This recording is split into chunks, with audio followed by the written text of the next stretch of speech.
Hey, everybody, in this episode of the Grow Your Practice podcast, we're going to get into, we'll call this episode 2 in our journey towards building the $100 million practice. And in the last episode, I talked about Jim Collins' concept of a big, hairy, audacious goal, plus how other writers, Simon Sinek, Vern Harnish, Gino Wickman, how they've written about it as well. And in this episode, I want to talk about a more foundational step. And this is important for you as a practice owner, especially if you're having trouble hiring right now, or you've hired and you're having trouble rallying your team or getting them to align. And I'm going to share an illustration with you that I believe originally was in The Rockefeller Habits by Vern Harnish. And this is Vern Harnish before there was scaling up.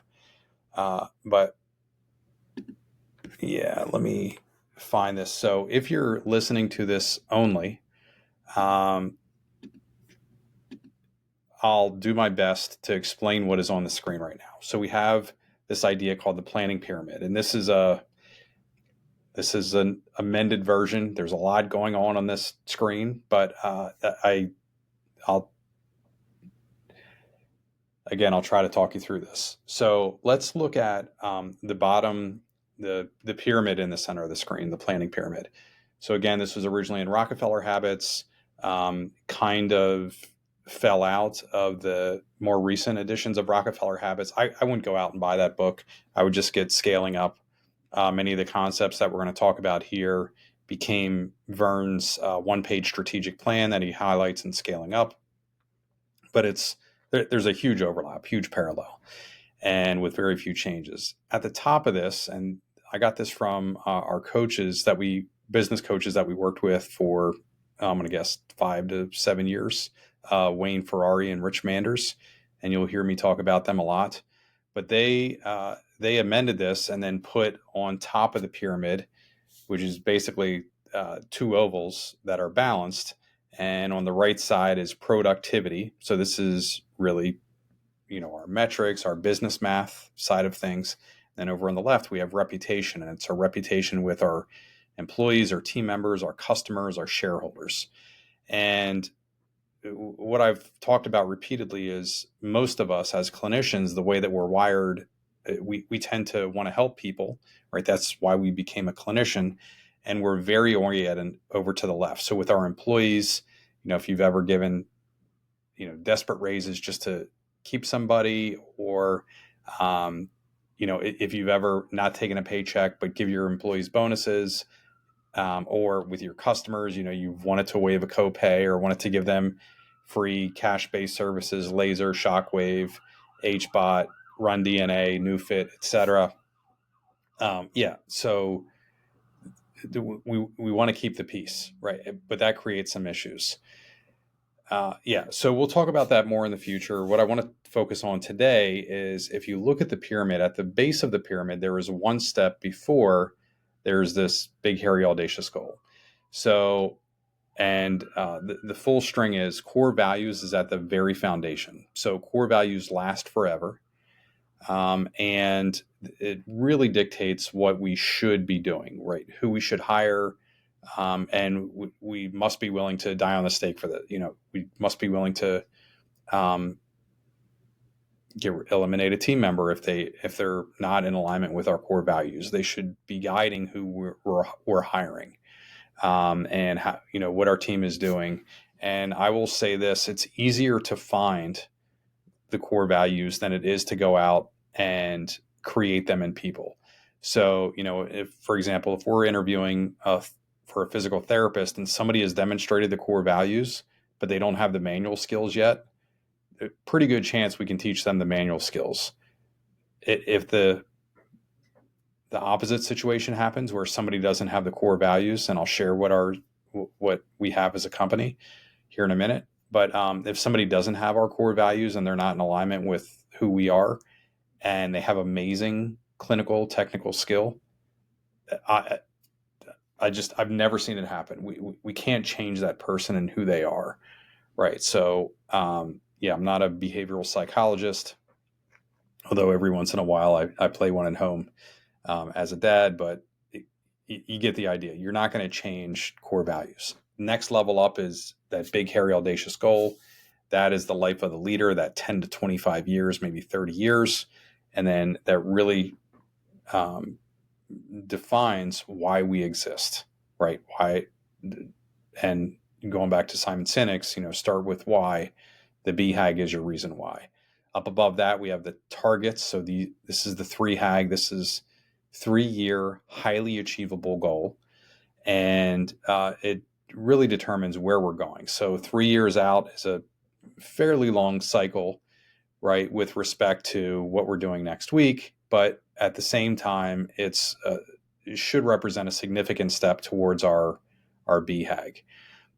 Next level up, we have our annual goals. This is, what we're focused on in the next year. Usually it's something around infrastructure or an initiative.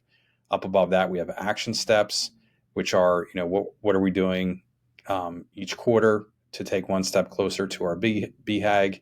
And then daily, we have accountability, and that is really just determining who does what.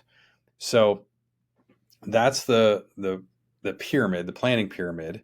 And we start with the foundational things. We revisit them, at least here at Breakthrough, and then also at Madden and Gilbert PT. We revisit them every quarter with our directors and our partners.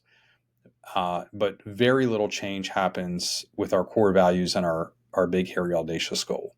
Very slight amendments over the course of time, but we're not debating them every quarter and dramatically, making huge shifts. So I'm going to stop sharing here now, and we're going to start talking about core values. Yeah. So core values. We include our core values on our scorecard. And if if you're having trouble hiring right now, I'll give you a quick overview of our process for how we write better ads. So I get called upon a lot by owners who are struggling hiring. The first thing that we do is we take a look at their ad, right? We always audit first. We look at what's going on. Most of the time they're writing a very plain vanilla type ad. The headline will be physical therapist or, doctor of chiropractic medicine, something like that. They'll have that as the headline, but it's very vanilla. And so the first thing that we'll do is work on that. But before we even write the entire ad, we'll build a scorecard. Scorecards are straight out of the book called Who by Randy Street and Jeff Smart. And I constantly reference that, but so the scorecard idea is in there, and it's really defines, the type of person that we're hiring. And at the top of the scorecard, it has a very direct definition of what the role is and the purpose of the role. Then it talks about the accountabilities. So really the metrics that we're measuring success. So if I'm, hiring a marketer or building a marketing scorecard, I'm going to focus on, things like new patients or, number of reactivations or word of mouth referrals or, conversions from our cold traffic advertising or physician referrals or partner referrals, et cetera. So I'm going to have metrics in there. So accountabilities and metrics. The next one is competencies, and competencies are typically flexible, and they're changing every quarter based on what the person in that role needs to develop in order to move in the right direction, right? Get closer to achieving their goals more consistently, or if they've already done that, then achieve whatever the next tier of goals is in the march towards the BHAG and our 3HAG targets and also our annual targets. And then finally, we have core values at the bottom. And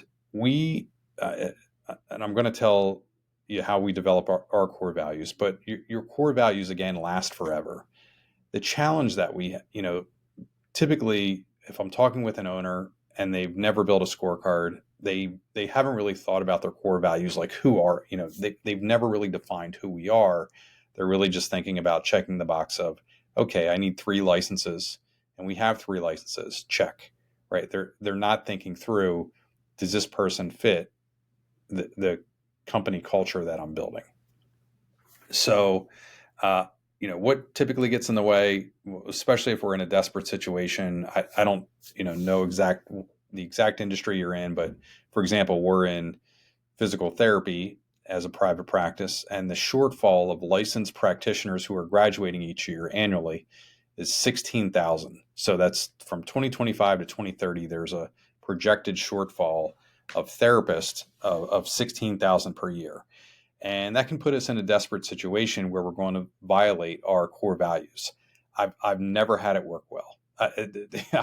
I've never gone against our three core values and somehow it turned out better. And, typically what happens now is when we hire somebody who doesn't fit our core values, the group just kind of eliminates them fairly quickly. Like it's not hard to see. It's not hard to bubble up. But yeah, a good core values, well thought out core values should really help you keep more of your A players and repel people who aren't really a good part of your team, a good culture fit. So yeah, there are the main challenges that I see. The benefits of doing this are one, your team that you have, and the way to think about your team is, let's say you do have three clinicians and you have roughly $250 to $300,000 a year in employment expenses for those three, and that would give you like some sort of salary total compensation package of like salary, bonuses, benefits, etc., of like 80 to 100K per year per clinician. So let's say you have that. So you have a salary cap, right? You can't afford to hire somebody for 500K per clinician. So you have a salary cap and you want that money to be spent as wisely as possible. I don't know about you, but I don't like when I take people home with me, right? So like, and I'm sure this has happened, but you've had a team member who they would say funny things to patients, or they would do like slightly inappropriate things with other staff members. And then you address it, but it's not really, they don't really change their behavior. Now you're worried about them. You're taking them home with you at night. You're worried if you're going to, violate some sort of employment law or something like that, depending on the state that you're in. And now you're worried you're waking up at 2 a.m. thinking about them, or 6 a.m, and your waking thought is, what is this person going to do today? Or you go on a trip and you're not really on your vacation or with your spouse, with your family. You're thinking about this person and what they may or may not be doing because you're not there to babysit them. We've all had that happen, right? We don't want that to happen. So establishing your 3 to 5 very strong core values are going to help eliminate that in the future. The other thing that we do is we reward based on the behavior. I just saw this morning, but we had one of our therapists wrote this amazing handwritten letter to a patient on her graduation day.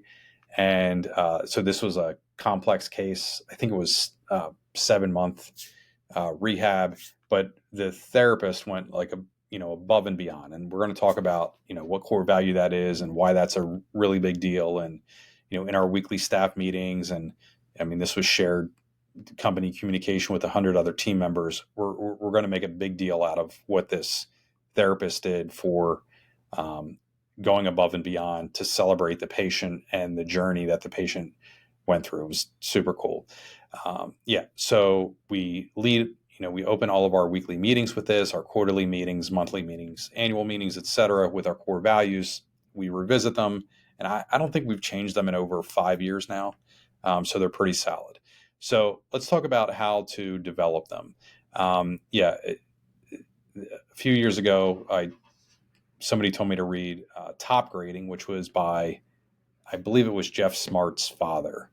And I might have messed that up. Maybe it's the other author's father. Anyhow, so it was a book written back in the 90s, and a lot of the .coms and the early days of Silicon Valley were using this book to hire. Like, it was the standard in hiring. And then the son came along, Randy Street and Jeff Smart, and they pretty much updated it for today's marketplace. So somebody had told me about that book. I read it, and then we just started putting it into action.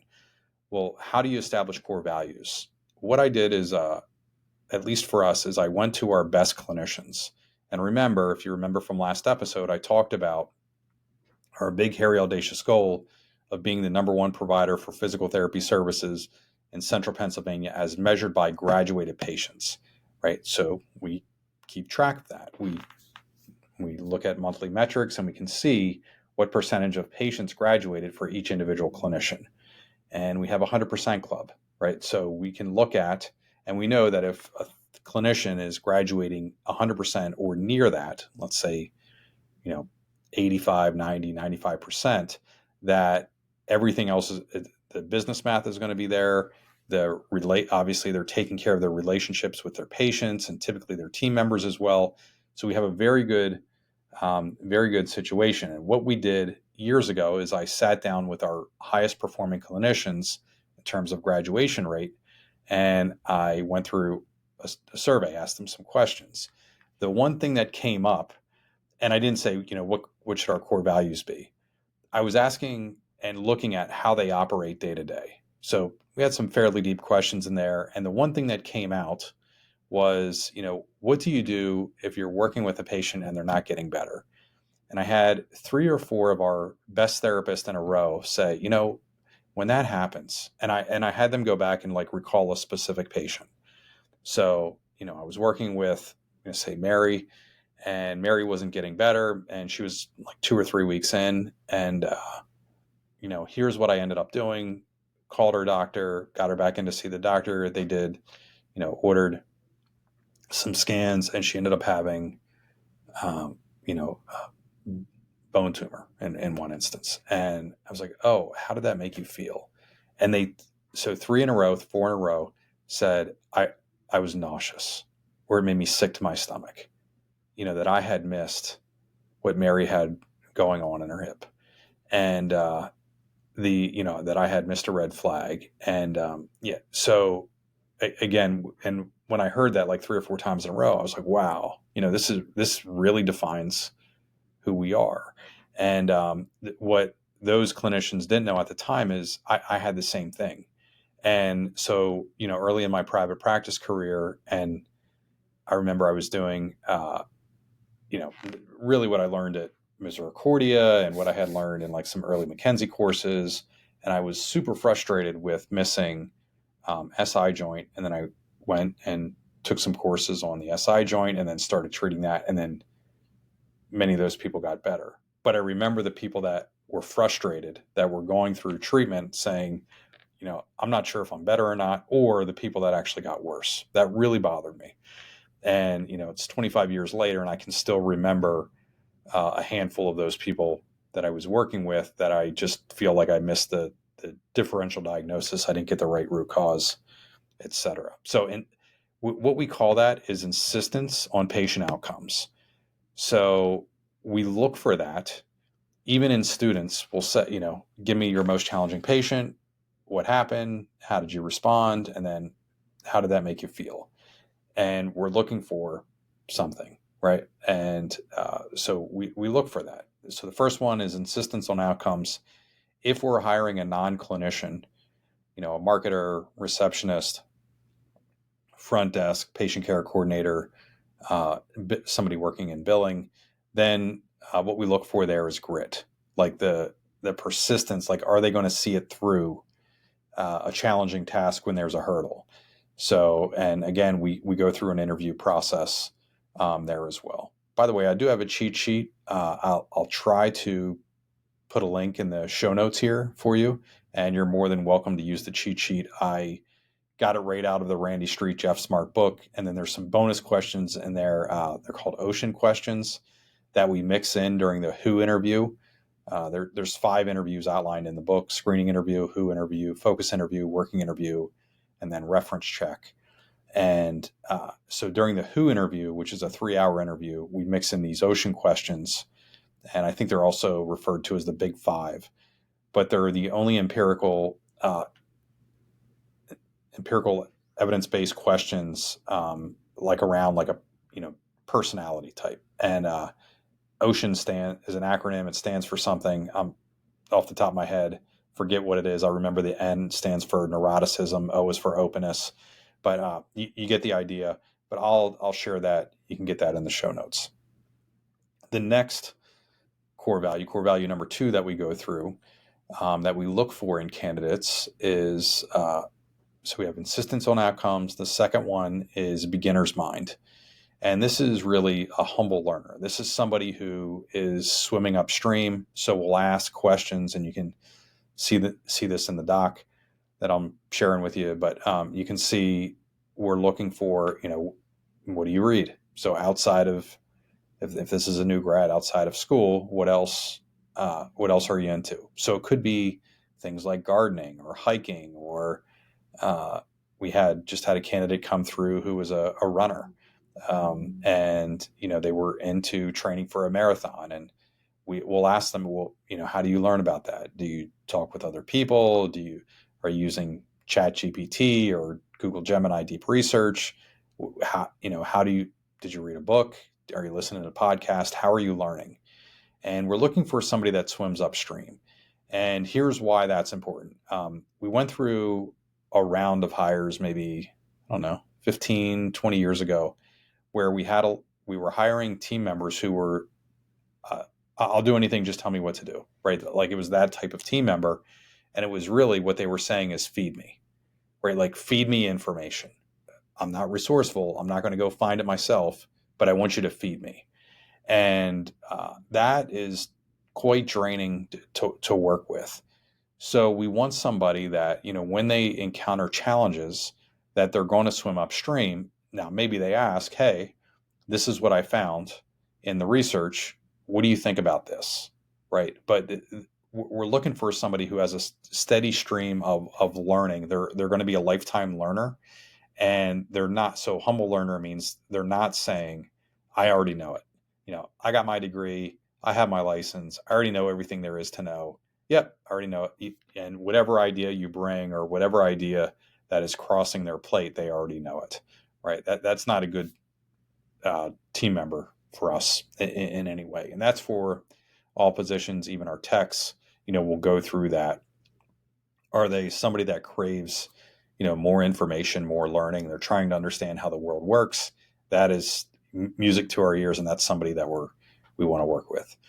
And the final one, our third core value, is team player, right?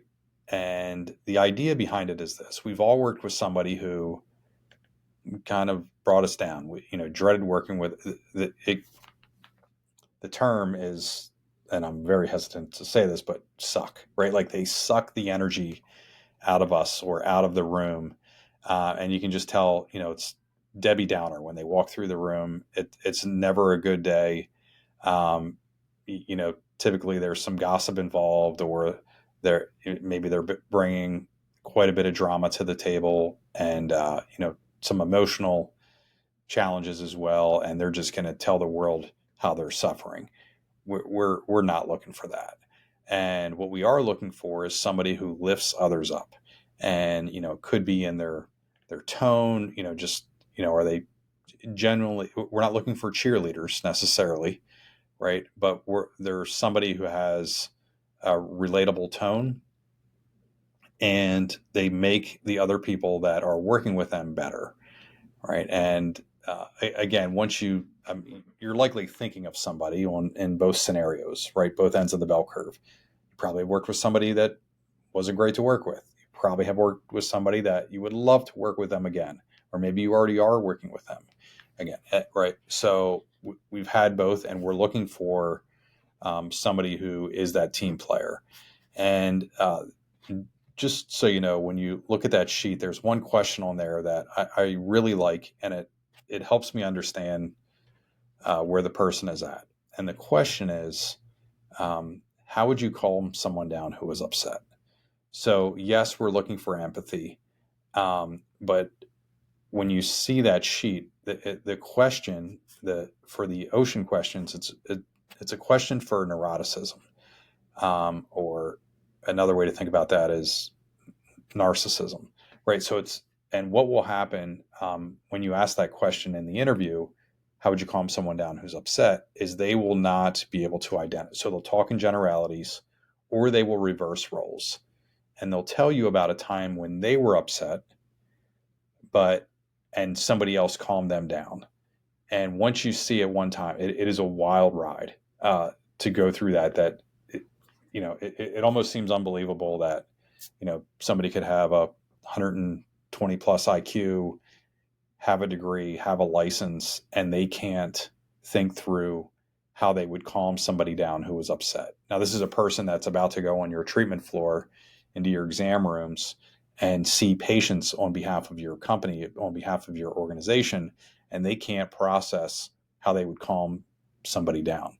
And you and I know that, you're going to see some wild stuff, right? So, I mean, we've had extreme cases of people going through, absolute brutal trauma that have come through our offices, and people that have gone through war, with in terms of severe injuries, amputees. I mean, one guy I treated early in my career had a World War II vet, fought for Germany,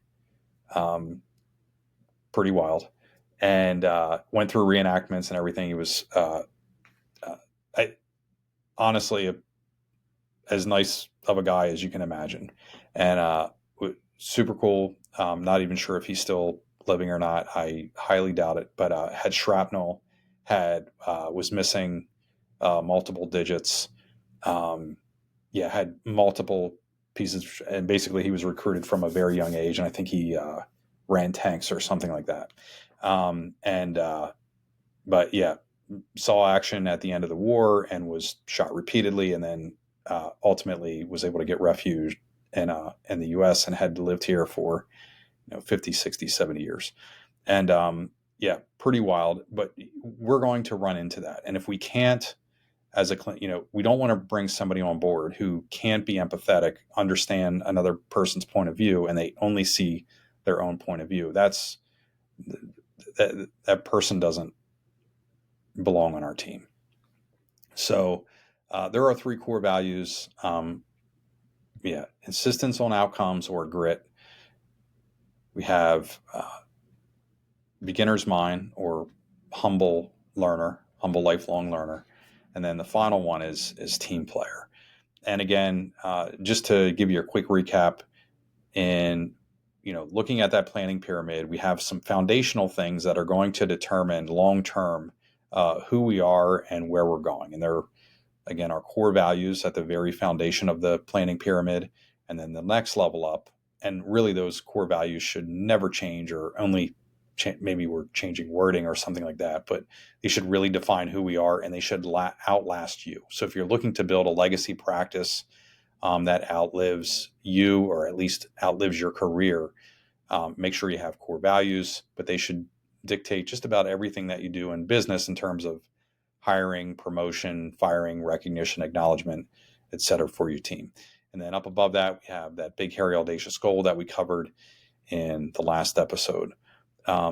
In the third episode here on our march towards building the $100 million practice, we're going to go through how to forecast forward and start setting some 3-year and annual goals for our march towards building that larger practice. And again, the reason that I'm sharing this with you and giving you many of the tools is actually quite selfish. This is really for my group, but I'm figuring I can help a lot of practices grow along the way. I think I'm well over 700K now in business coaching that I've gone through over the last 23 years.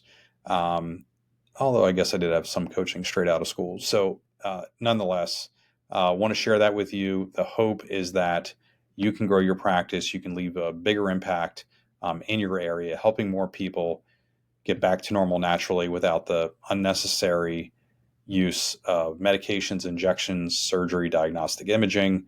That we're trying to flip the healthcare pyramid here and put conservative care in its rightful place first. And ultimately, that's going to result in a healthier country, healthier world as well. So that's why we're doing this. Thanks for being on this journey, and I'll see you in the next episode.